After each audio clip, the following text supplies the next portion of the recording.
જે તો જોરથી બોલો દેવ સુધી હમણાં બોલો મેલડી માતાજીની આપણી વચ્ચે આપ સૌ આ સંખ્યામાં આવ્યા છો અને અત્યારે જે આ ચૂંટણીનું યુદ્ધ ચાલે છે એ યુદ્ધના સારથી બનીને આપણી વચ્ચે જિલ્લા પંચાયતના પૂર્વ સભ્ય આ વિસ્તારમાં મારા પરમ વડીલ એવા હરજીભાઈ ચૌધરી, આ તાલુકા કોંગ્રેસ સમિતિના પ્રમુખ ભાઈ શ્રી વિનોદભાઈ ઠાકોર, નાગજીભાઈ, કોરાભાઈ, અમારે ચાતરા સીટ ઉપરથી તાલુકા પંચાયત અડધી રાતે ફોન કર્યો રૂડાભાઈ તમારે લડવું છે તો કેતા પેલ તૈયાર થઈ ગયા એવા ભાઈ શ્રી રૂડાભાઈ, મીઠા જિલ્લા પંચાયત લડી રહ્યા છે એવા ભાઈ શ્રી બાવાજી અને આ સૌ તમામ નાગજીભાઈ, ભાઈ શ્રી હીરાભાઈ, આ ગામના તમામ આગેવાનો સમય ઓછો છે મહાદેવભાઈ, હવે નામ કોઈનો નથી લેતો, કોઈ નારાજ ના થાજો, માફ કરજો. આપ સૌ ધોળી તલી સમાન આગેવાનો, યુવાનો, માતાઓ, બહેનો, આ બેનશ્રી પણ તાલુકા પંચાયત લડે છે. તમને મારે વિનંતી કરવાની જ ના હોય, ભલે નવા વાહમાંથી આયા ના હોય, પણ એ બધા મને એવું કીધું કે ચારે બાજુ ચોકડીઓ પડે છે એટલા ગેની બેને રોડ નવા વાહ વજાપરને હાલ્યા છે, એટલે રોડ ચૂકવાનો અવસર આવ્યો છે. ત્યારે ભાઈ શ્રી બળવંતભાઈ ચૂંટણી લડે જિલ્લા પંચાયત, તમે મોબાઈલમાં 28 દાડાનું રિચાર્જ કરો થઈ રહે એમ વેલિટી અમને 5 વર્ષ માટે તમે વોટ આપીને મૂકજો. બીજી વખત તમારા ટોપર ના કરે તો અમે તમને કહેવા નહીં આવીએ.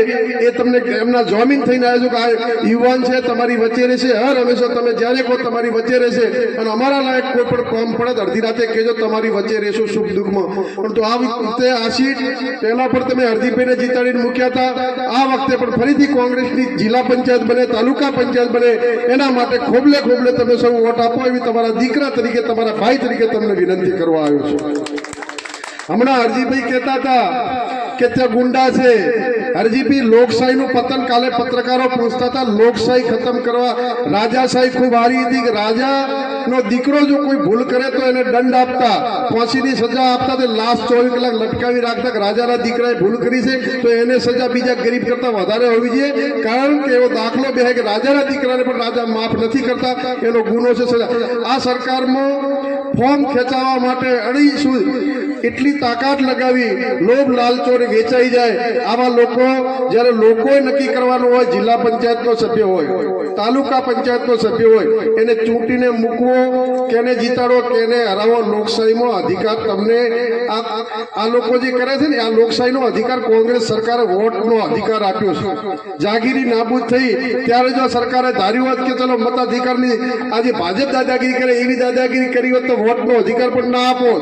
આ યુવાનોને કેવું છે, નાગજીભાઈ 21 વર્ષની ઉંમરે ચૂંટણીનું મતદાન કરી કેતા, રાજીવ ગાંધી 21 વર્ષની જગ્યાએ 18 વર્ષ લાવવાની વિચારણા કરી. ચૂંટણી પંચના વડાએ કીધું હતું કે રાજીવજી આપ બંદર કે હાથ મેં પથ્થર દે રહે હો. ત્યારે રાજીવજીએ કીધું મારા યુવાનોને બંદૂક નહીં પણ બેલેટ આપવું છે, ભલે મારી સરકાર બદલી નાખે પણ યુવાનોને હક આપવો છે. નહીતર જૂના ઘેગીને ખબર હશે 21 વર્ષ થાય તો જ વોટ કરી શકતા હતા. આ કોંગ્રેસ સરકારે તમને આપ્યું છે, આ જમીનો આપી છે, તમને બોલવાના અધિકારો આપ્યા, હક આપ્યા છે. અને હરજીભાઈ, કોંગ્રેસ તો આ ઘણા લોકો એમ કે કોંગ્રેસ પાસે કશું નથી, 30 વર્ષથી સરકાર નથી છતાં અડીખમ યોદ્ધાની જેમ આ પ્રજાને કોંગ્રેસના કાર્યકરો આજે પણ લડી રહ્યા છે.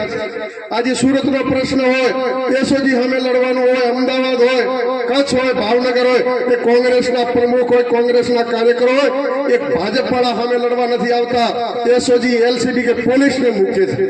હું તો 26મી તારીખ સુધી ગુજરાતના ગૃહમંત્રીને કહું છું કે ભાજપના કાર્યક્રમો આગેવાનોમાં જો તાકાત હોય તો તમે અમારી સામે લડવા આવો, પોલીસને પોલીસનું કામ કરવા દો. ચૂંટણીઓમાં ભાજપ કોંગ્રેસ જ્યારે લડતી હોય અને જ્યારે અન્યાય થતો હોય ત્યારે પોલીસને ના મૂકો તો તમને ખબર પડે, તમારી તાકાત બતાવે. અમારો કોંગ્રેસનો એક કાર્યકર હોય અને તમારા ભાજપના 1000 હોય ને તો મોરો દઈ દેવા કોંગ્રેસ તૈયાર છે.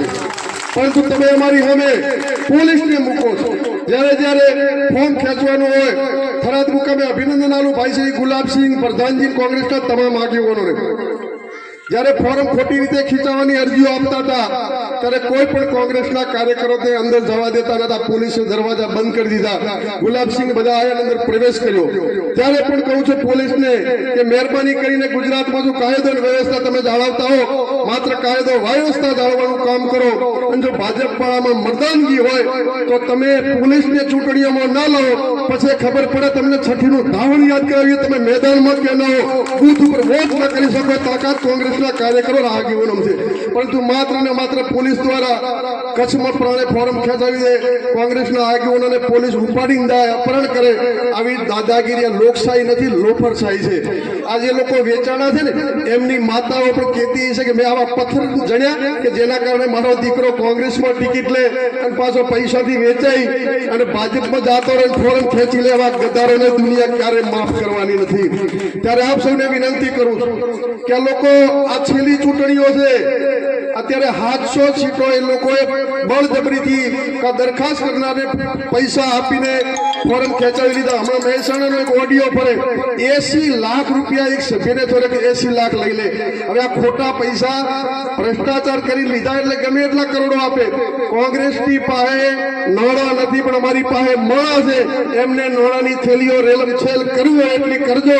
તમારી પાસે માત્ર નાણાં છે, અમારી પાસે મોણા છે, એટલે આખી જીતવાની કોંગ્રેસ છે. ડંકાની ચોટ ઉપર બનાસકાંઠા જિલ્લાની તાલુકા પંચાયત, જિલ્લા પંચાયત, વાવથરા જિલ્લાની તાલુકા પંચાયત ને જિલ્લા પંચાયત જ્યારે જીતવાની છે ત્યારે તમને સૌને વિનંતી કરું છું કે 26મી તારીખે એવું મતદાન કરો, વજાપુર હોય, દેવ હોય, નવા વાહ વજાપુર હોય, 28મી તારીખે જ્યારે મત ગણતરી થતી હોય ત્યારે પેટીઓ ખોલે ત્યારે 400 ની લીડ આ બધા ગામડામાંથી નીકળે, અબીલ ગુલાલ ઉડે અને કોંગ્રેસના ઉમેદવારો જીતે એ જસના ભાગીદાર વજાપુર, દેવ અને નવા વજાપુરના તમામ સમાજના, સર્વ સમાજના મારા ભાઈઓ અને બહેનો બને એવી આપ સૌને ખોળો પાથરીને વિનંતી કરવા આવ્યો છો. અને પાઘડી બંધાઈ છે, આ પાઘડીની લાજ તમે સૌ રાખશો એવી વિનંતી કરીને આપ સૌનો ખૂબ ખૂબ આભાર.